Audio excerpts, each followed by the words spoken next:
You're listening to the Cyberwire Network, powered by N2K.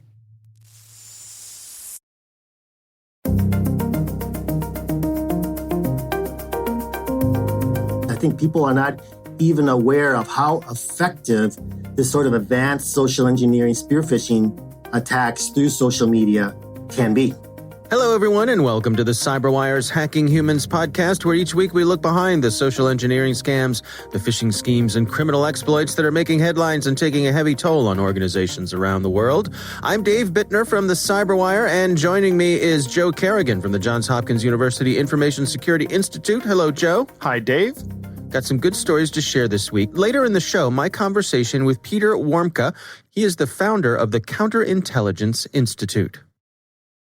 All right, Joe, before we hop on to our stories here, we've got some follow-up, evidently? Well, it's not some follow-up. It's just a weird thing that happened to me yesterday as I was sitting here in my office at home. I got a phone call from a private number, right? And I'm like, all right, finally, I'm starting to get these phone calls. Last week, I got a phone call that said, press 1 to speak to a federal agent, but I couldn't get to it fast enough because my screener had already stopped it from bothering me. But I wanted to mess with those people. But this one I answered, and I said hello, and immediately there was an automated voice that said something. It was an Alexa command. It was like, Alexa, ring phones or bring phones. I couldn't understand exactly what it was saying. But I don't have an Alexa device in my house. I had it on speakerphone, but if I had an Alexa device, it would have issued that command to my Alexa device from my phone. And I don't know what the end game is here. Yeah. Ring phones. What is that? Yeah. I don't know. And then that is weird. I'm just trying to think of possibilities. Could it have then played some DTMF tones or something? I don't know. Who knows? All right. Well, that's a weird one. I haven't heard of that one. If anybody knows what's up with that, drop us a line there. You can let us know. Write us to hackinghumans@thecyberwire.com. That's a new one to me. All right, well, let's dig into our stories here this week. I'll start things off for us. This actually came across on Twitter. This is from a Twitter user named Jake. His handle is @JCybersec_, and he is a security researcher. He says he's an expert in credential phishing and phishing kits. Seems like he is from Australia. So he writes on his a thread on his Twitter account. It says, "This is a new scam for me, flower shop scams." So you buy flowers from fake flower shops. At first glance, it seems like a standard sort of online scam, right? Somebody spins up a flower shop, a website that seems to be a flower shop. You go and you place your orders for flowers, but there's no flowers. There's no flower shop. And I think a lot of us, again, particularly with the pandemic, we're doing more shopping online. But I think flowers is an area where we were already used to shopping online. You wanted to send flowers to a friend or a loved one. But what really struck me about this that I hadn't considered before is that there are situations in which if you buy flowers and send them to someone, chances are you're not going to follow up on that to make sure they got them. For example, if someone passes away and you send flowers to the funeral home, right? That's a sort of a standard thing to do here in the U.S. I'm not sure what the custom is around the world, but here, if you have a loved one who passed away, depending on what religion you are, what faith you are, it's pretty common to send flowers to the funeral home. Well, I'm not going to follow up with the person who lost their loved one and say, "Hey, did you get the flowers? Did you like the flowers?" Went all out with those flowers. Pretty nice, huh? Yes. Cost me a lot of money for those flowers. You better appreciate them. It's not how it's done. No. And these scammers are taking advantage of that because you buy what you think are flowers. You think they're getting sent on their way. You get charged for the flowers. But if the flowers never show up, but there's no follow-up here. The custom is to not follow up. And I think that's a fascinating wrinkle here. It's the perfect crime, Dave. It's 100% profit. It's a great, you take the money. You don't run because there's nowhere to run to, right? And you just sit there and your bank account grows fat. Right. Well, Jake, the researcher here who is looking into this, did some digging into this, and he has some technical details about why he believes that this is a whole series of websites that have popped up all around Australia. Interesting, he lists some of the websites, and they have names like Royal North Shore Hospital Flower Delivery.com.au, Royal Park Flower Delivery, Royal North Shore Flower Delivery, Atlantis Flowers, Flowers Sydney. So these all sound like legit floral websites, but they are I'm looking not. through the Twitter feed, and they all look like legit floral websites. Yeah, no, I mean, the websites themselves, they look good. Jake has found some technical indicators that makes him believe that they're not, some similarities between them. He's curious if other researchers are seeing this around the world, but it seems like something that would be fairly easy to spin up even in an automated way, where you could go region by region and spin up these sites targeting folks in certain areas, a little SEO, and, Bob's your uncle, right? Right, exactly. If you're going to be out there buying flowers, first of all, go with the big names, the ones you know about, but also call your local florist. They actually contract with smaller florists locally, the big names. So Right, exactly. But that was my point is, call your local florist, because chances are they're part of one of the floral networks, like FTD is one of the most well-known ones. But there's a handful of them. And if you call your local florist and order through them, it may cost a couple more dollars, but your local florist is going to make a little bit of money. It's going to get sent through the system. A local florist on the other end is going to make some money. Mm-hmm. So you're helping small business owners, and hopefully in your own community, especially during difficult times of COVID and so on, go that way with a trusted source who's close to home. Now, I guess the flip side of that is that these websites are trying to look like local florists. Right. But if you do a Google search, you're going to find these sites. But if you search for local florists and call them, chances are these people aren't manning phones. They're just collecting credit card information and charging credit cards. Dave, there's something I haven't seen at my house in a long time, and I don't know if I can even still get it, but I don't have a phone book here anymore. For those of you who may be too young to remember to know what a phone book is. They delivered a doxing manual to everyone's house every year. Every year, right? You had to pay to not be in it. Right. That was the white pages you had to pay to not be in, but the yellow pages you had to pay to be in. Right? You had to pay to put your ads in there. But the yellow pages also had a listing. We used to say, go look in the phone book. People would pay to put a lot of money to put ads in the phone book. I don't even know if it's still an option anymore. I'll have to look into that. They exist, but you don't automatically get them dropped off at your house anymore. I think it's really become a thing of the past. That business has fallen by the wayside, and all that money is going towards online advertising. But yeah, I mean, that was a lucrative business to be in for a long time. The yellow pages, it was a useful thing to have in your house. Everybody, it's how you did a lot of shopping for things that you didn't buy every day. But it was a resource you'd go to when you didn't have the internet. Right. And when you were on your way to school in the snow, uphill both ways. Right. In your bare feet, you could stuff your shoes with pages from the phone book. Right. Yeah. That's right. Oh, Joe, we're old.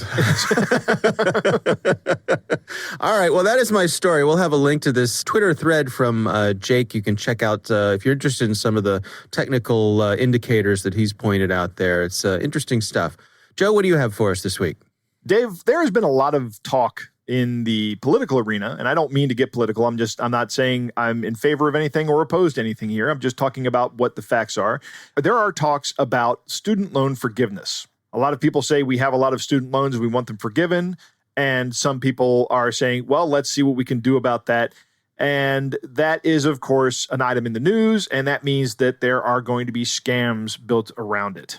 And the studentaid.gov website has an article on student loan scams. And it starts off with, imagine you're a person sitting there, you've got some student loans, and someone calls you on the other end of the phone. They're saying, hey, we can help pay off your student loans or get them absolved or forgiven. And while there are ways to get your loans forgiven or canceled or discharged, chances are you're probably not eligible for these things. So chances are what you have on your phone is a scam. In fact, the Department of Education will never actually call you and say, hey, we got the opportunity to eradicate your loan debt. No loan servicer is going to call you and say that. The only people that are going to call you and say this are scammers. If you think you're eligible for some manner of loan forgiveness, you're going to have to initiate that. The first thing to look out for is if you're asked to pay an upfront cost or monthly fees. A student loan debt relief company asks you for payment in exchange for navigating student loans. They're asking for you to pay them for something that you can do yourself, if this is possible. If you're having a hard time making your monthly payments, the servicer can work with you to switch to a more affordable payment plan at the time. And usually there's no cost associated with that. It's part of the program with these student loans. When you're given a student loan, the lender who's actually lending the money has a list of restrictions that they have to follow, a list of requirements, actually. Really, the reason that these student loans are made at such low interest rates is because in the event that you do default on them or something happens, the government will reimburse the lender. So the government doesn't make all these loans out. They actually have servicers, and this debt is bought and sold on the marketplace.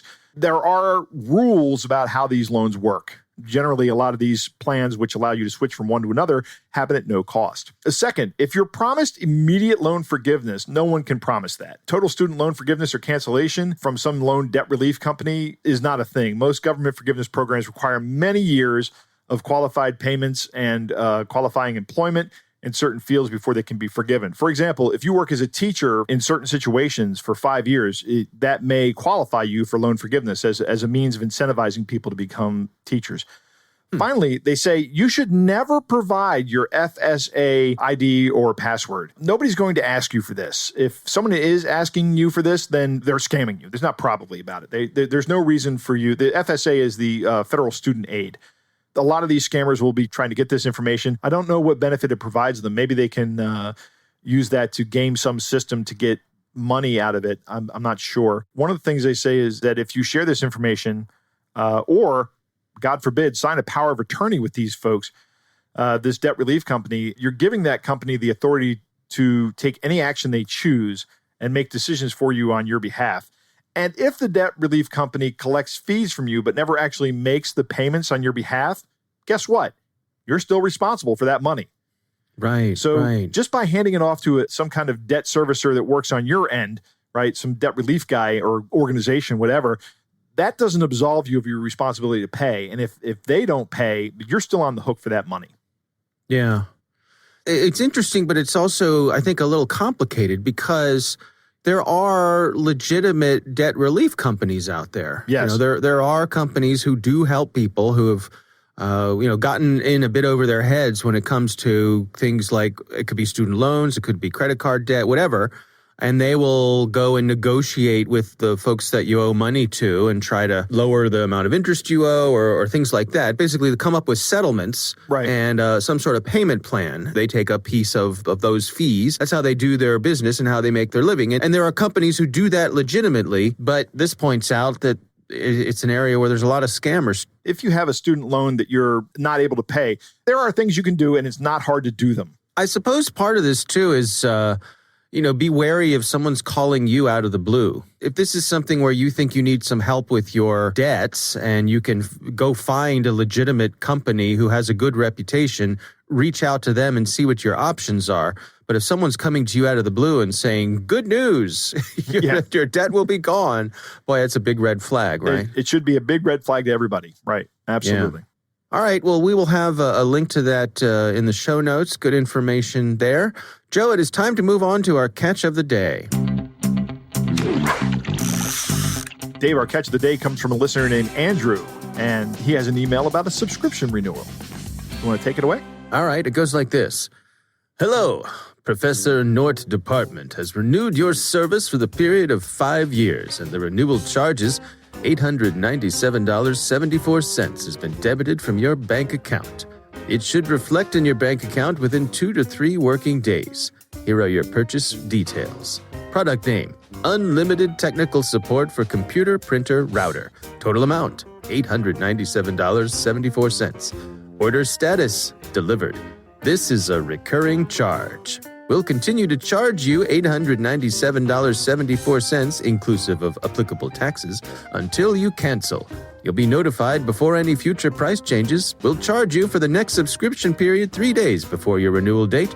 You must cancel before then to avoid charges. Cancel anytime. Call our support section. Wish to cancel? Be in front of your computer and call our support section immediately and follow the instructions. In case you have found line busy, then please leave a voicemail mentioning your name, phone number. Our executive will call you as soon as possible. Please ignore this email if you wish to continue your service. Thanks and regards, Byron A. Drew, Senior Management of Department. What's going on here, Joe? This is essentially the same kind of thing that goes on with the tech support scam, right? Where they call you and they tell you have a virus. So, except the hook here is, hey, we've already debited your account for almost $900. And if you watch your account for the next 2 or 3 days, you're going to see it move out. You don't want that to happen, right? So you immediately call this number and they say, well, in order for you to cancel your service, we have to get on your computer and make sure you're not using our software anymore. Right? Okay. And I figured they would say we just have to verify your credit card information. So just read that out to us just to make sure we've got it right. That could also be part of it. Yeah. The tell for me here is be in front of your computer and call our support section immediately. Yeah, that's right. That's a good point. And follow the instructions. I'll bet that's what happens if you call this number. All right. Well, our thanks to Andrew for sending that in. That is a good one. We would love to hear from you. If you have a catch of the day or a question for us, you can email us. It's hackinghumans@thecyberwire.com.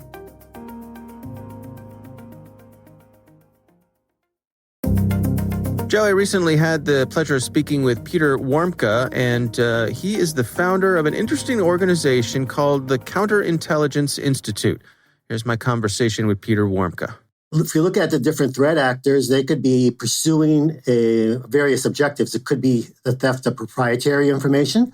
It could be trying to steal customer information or employee information that's transactional. The information would be sold on the dark web. Or it could be trying to install ransomware or to utilize business email compromise, or it could be for even sabotage. So there's a number of different reasons, motivations of different threat actors and what they are trying to accomplish. But in the commonality here, with my previous career and what I see is that frequently insiders are leveraged to actually affect the breach. Take us through that. I mean, when you were working for the agency, what sort of techniques did you use? Back then, it was much more challenging in the sense of being able to find those insiders, because we would typically have to try to go out, we call it trolling, getting into the pattern of life of where prospective insiders might be, where we could find them, where we could run into them and strike up a conversation. For example, there's the attending different associations or clubs where they might be, cocktail receptions, trade fairs or conferences, and finding those targets of opportunity. Of course, the golden grail would be if we were able to get an organizational chart of our target organization and be able to identify the names and positions of people and then speculate on what type of access they might have within that organization and then try to directly target them. That's very different these days with the internet and social media, because I can go out now. I mean, you can imagine how time consuming that would be, trying to just get into the path of a prospective insider. Here now, I can go ahead and I can get on, let's say, in any number of sites, but LinkedIn is very good for this. Right, Get a LinkedIn. If you go up to the upper left-hand search bar, you can search for individuals. I mean, you can look for different individuals or companies or organizations, but let's say you're searching for individuals. You fill in that search category, the name of the organization and whatever position you're looking for. Let's say receptionist or IT administrator or CFO. With some of these really large companies, you're going to get a lot of hits because you're going to get both people currently in that position, as well as people that previously worked for that company and maybe are no longer there. But you can easily then increase the parameters and be able to look for individuals by geographic location, be able to put current position and the name of the position there. You can look for individuals who had also perhaps graduated from a particular university or who are members of associations. So I can whittle that down to a very manageable list of initial target insiders to then go on to the next step of being able to assess them of whether or not they might be viable. And I suppose, I mean, that's something, as you say, we see the threat actors doing today, but they can do it at a much higher velocity with tools like LinkedIn. And so many companies basically put an org chart on their website. Exactly. And I mean, everybody puts that information out there. And you're right, the velocity is much more efficient. And a big part here is in the older days, I would have to approach somebody and I would show my face, right? And my name. Even if I were using an alias, they would be given an identity on my part. And when I'm searching for insider candidates on LinkedIn, I don't have to approach them. I don't have to identify myself. I can identify them and then begin the process of collecting information on them without them even knowing that it's happening, without exposing my name or my face, etc. So like in the old days, once we would identify a potential inside candidate, we would have to try to find a way to get them out of the office, to get them out of to be able to meet with them one-on-one, to collect information on them. It might take several meetings to really get an entire resume or biography on them to consider. Compared to now on LinkedIn, I get their biography in seconds. And so you have to get a hook into them, a reason for them to meet with you, some pretext, and slowly gather that type of information. But now I can go, as soon as I identify prospective candidates, I can go on social media, and there's a tremendous amount of different platforms, and I can begin to collect on individuals, predominantly using LinkedIn, Facebook, and Twitter, for example. With LinkedIn, what do I learn? I learned about the academic, work experience, their career aspirations from them, as well as the influencers they identify, what certifications and licenses they have, their affiliations with associations, their volunteer work, their network of contacts, etc. Facebook, very useful, another optic, but very revealing. Hobbies, interests, the sports teams they follow, the music genre they like, favorite foods, travel, where have they traveled to in the past? Who did they travel with?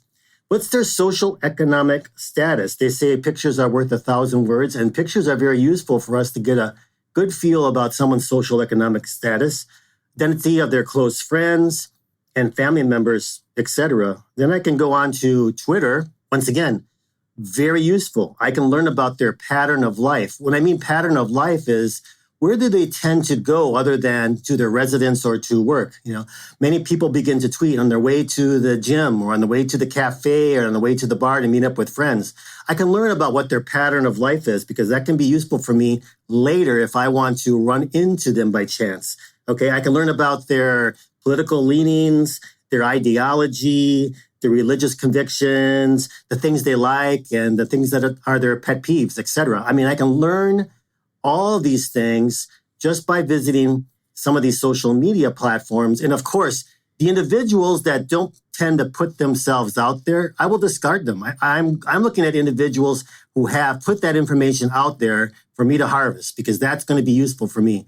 Just like organizations, if there's not much information there, I'm going to move on to something that's going to be easier. I'm going to move on to a prospective insider also, where I can get that information from. Because my goal then is to establish a personality assessment profile on prospective insider candidates, because I want to identify what might be their motivations and vulnerabilities that I can leverage as a social engineer or human hacker to manipulate them. So, for example, motivations, we all have them. What gets us out of bed in the morning?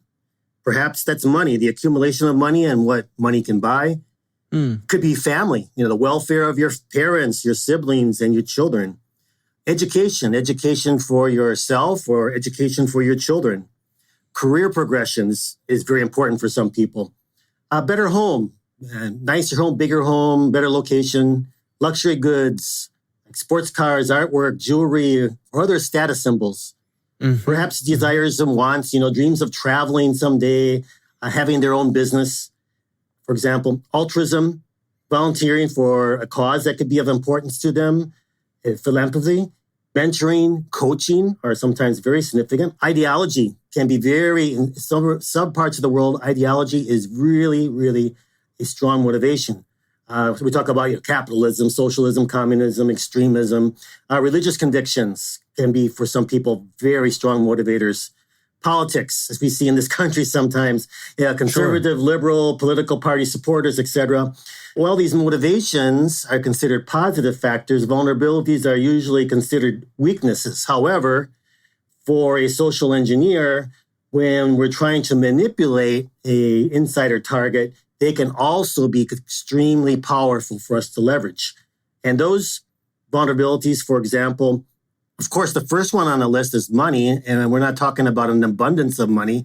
We're talking about severe financial duress. Think about these last months here, ever since the COVID epidemic, even though you're in an organization, you may have retained your employee, but maybe that employee's spouse or some other family member that lives in that household may have lost their job. So it doesn't mean that the employee has no financial concerns, because there could be an imbalance now between what they have traditionally brought in as revenue and now their expenditures. So all of a sudden they feel that stress, the financial stress, and that can be really powerful, because when people suffer financial stress, that creates a lot of problems in relationships and the home place, etc. Monetary is important. Then there's a number of other things that can be sometimes even linked to it. Gambling, other addictions, gambling, drinking to excess.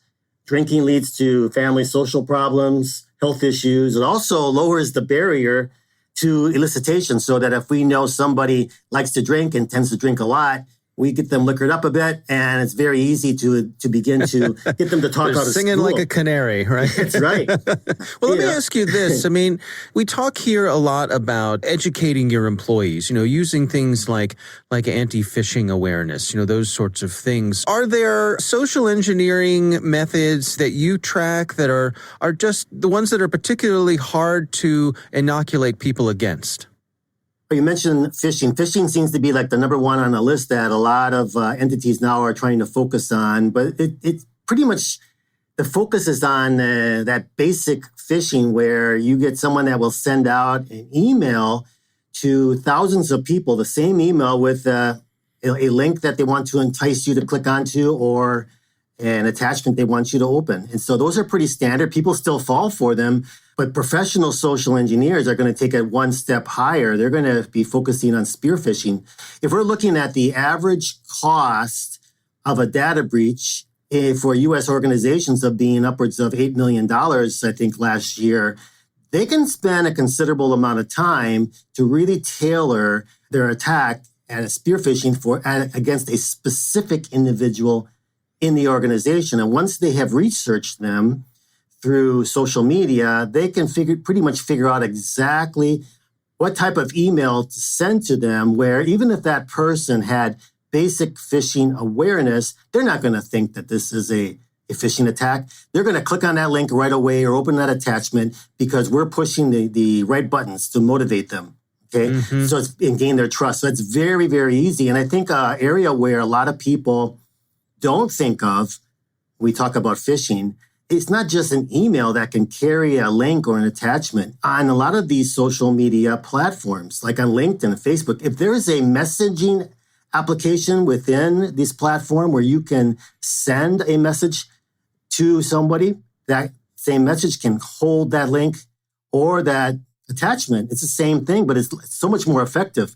Think of you receiving a cold email from someone. I mean, you never met this person. There's an email, and you're first of all, it might not draw your attention. You might not trust it so much. But if someone approaches you on LinkedIn, first of all, to ask to be your connection, most people, even though a lot of people say, no, I don't accept invitations from people I don't know, so many people will accept an invitation without even looking at the profile. I am amazed. But I've run a number of tests on this.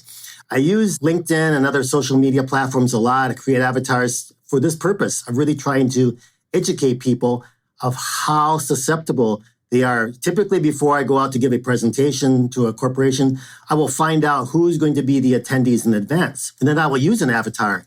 I will send that avatar to invite them to connect. And the vast majority of people who I target will accept. And then I might exchange a message or two, and then I have that avatar actually send them a message that's going to have an attachment, and then ask them to review this attachment. There's a lot of different reasons I might give for why I want them to open the attachment and give me their feedback, but people are typically trusting and they will want to help out. So a lot of those individuals will open that attachment. Of course, in my case, it's not malicious, but it will simulate a malicious attack, because people are just so readily trusting, especially when they see a picture. I mean, the avatar, there's no, it's a fictitious account. The picture is borrowed from somebody. It can even be a computer-generated picture. The profile can be built in a matter of a few minutes, and that profile can include some things that we know are going to create a bond with the target. Perhaps it's the same career path, the same university where the target has gone. I mean, you can just create this thing to match what you know is going to be of interest to the target. So these things are so easily created, and there's not enough discussion on this. I think people are not even aware of how effective this sort of advanced social engineering, spear phishing attacks through social media can be. It's really challenging, I think, because you don't want to find yourself going through life being overly cynical, but at the same time, you have to have your guard up. You absolutely do. Well, I throw out a motto or a slogan that I really believe in, and it's a real simple thing to remember. And if you follow this, it will really help prevent falling victim to the vast majority of social engineering attempts. Because think about it. We are social engineered not when we go out and try to contact somebody for information. We socially engineered when we are approached. We are approached, whether it's by email or a message on social media, or perhaps it's a text message, or maybe it's a phishing call, someone calling into us, or someone even approaching us face to face.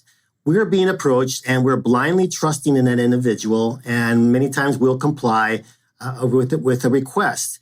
If we turn this around now and think about when I'm being approached, if I attempt to first verify, then trust, that will alleviate that type of danger. Because a lot of people say, well, okay, trust, then verify. But in the case of this world, when we talk about hacking, it's too late. If you trust it and then later you want to verify, no, the damage has already been done. So I throw that slogan out a lot. Trust, then verify. And I think just keeping that in the back of your mind, it's not being overly paranoid. It's just being prudent. It's exercising tempered trust. I think that can go a long way to helping individuals protect themselves as well as the organizations they work for against these type of hacking attempts. Joe, what do you think? Dave, I like it when we have people who have retired from the intelligence services on here. I find these to be some of the most interesting interviews that we have. Longtime listeners of our podcast will hear a lot of what we've been saying on this podcast in what Peter had to say. And I like to hear that because it says to me, okay, at least we're on the same page, right?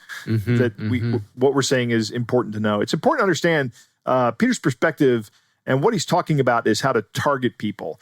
And targeted attacks are much more effective than the wide net attacks. You have more time to do the reconnaissance. You can really tailor how you're going to attack somebody as an adversary. And social media has made this targeting of people so much more easier. LinkedIn is great for reconnaissance, and Peter talks about that.